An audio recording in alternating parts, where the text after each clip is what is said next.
South ইউনিভার্সিটিতে কোরআন অবমাননার ঘটনাটি খুবই অপ্রীতিকর এবং দুঃখজনক। একজন মুসলিম হয়ে এটাকে মেনে নেওয়া কখনোই সম্ভব না, কিন্তু এনএসএর স্টুডেন্টরা দ্রুত এটার বিরোধিতা করে এবং এই কুলাঙ্গারের সর্বোচ্চ শাস্তির জন্য কাজ করে। অপূর্ব পাল যে হিন্দু থেকে মুসলিম হয়েছে অ্যান্ড সে একজন ড্রাগ অ্যাডিক্টেড ব্রুটাল টাইপের একজন ছেলে, তার বিরুদ্ধে একাধিক অভিযোগ আছে। এমনকি তাকে 3 সেমিস্টার সাসপেন্ডও করা হয়েছিল। 3 অক্টোবর সকালে এই অপ্রীতিকর ঘটনা ঘটে। অপূর্ব পাল নামে স্টুডেন্ট এনএসএর ন্যাক দোতলায় কুরআন অবমাননা করে। অপূর্ব ক্লাসরুমের বাইরে বসে কুরআন পায়ের নিচে রেখে ভিডিও করে এবং লাথি দেয়।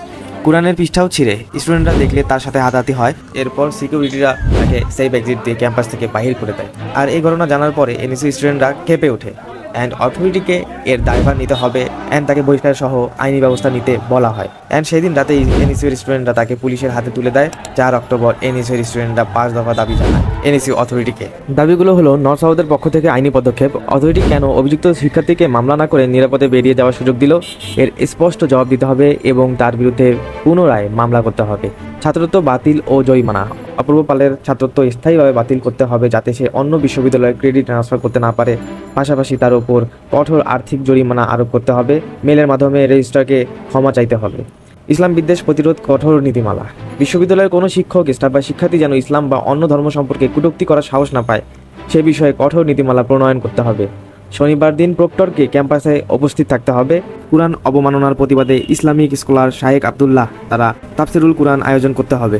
ইনস্ট্যান্ট কোনো পদক্ষেপ নেওয়া হয় নাই এর অ্যান্সারে এনএসইউ অথরিটি জানায় পূজা ছুটির পর শনিবার ফার্স্ট ওয়ার্কিং ডে ছিল, তাই অ্যাডমিনিস্ট্রেশন অফিসে সিদ্ধান্ত জানানোর কেউ ছিল না। আর অ্যাডমিন অফিস থেকে পুলিশের সাথেও যোগাযোগ করা হয়েছে, কিন্তু এনএসইউ স্টুডেন্টরা ধৈর্য এবং বিষয়টাকে সুন্দরভাবে হ্যান্ডেল করেছে, এটার জন্য অ্যাপ্রিসিয়েশন জানায়। তো এনএসইউ অথরিটি অলরেডি অফিসিয়ালি ক্ষমা চেয়েছে এবং 5 দফা দাবিও মেনে নিয়েছে।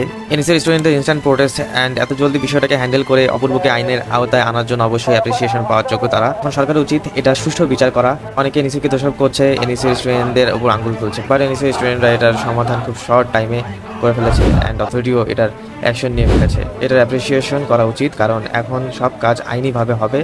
আমরা মুসলিম, সো আমাদের রক্ত গরম হবেই, মাথা খারাপ হবেই, কারণ কুরআন মুসলিমের জীবন। এখানে এনএসইউ স্টুডেন্ট হোক আর অন্য কেউ হোক, সব মুসলিমের কলিজায় হাত দিয়েছে। সো এখন এটা সুষ্ঠু বিচারের অপেক্ষায় আমরা।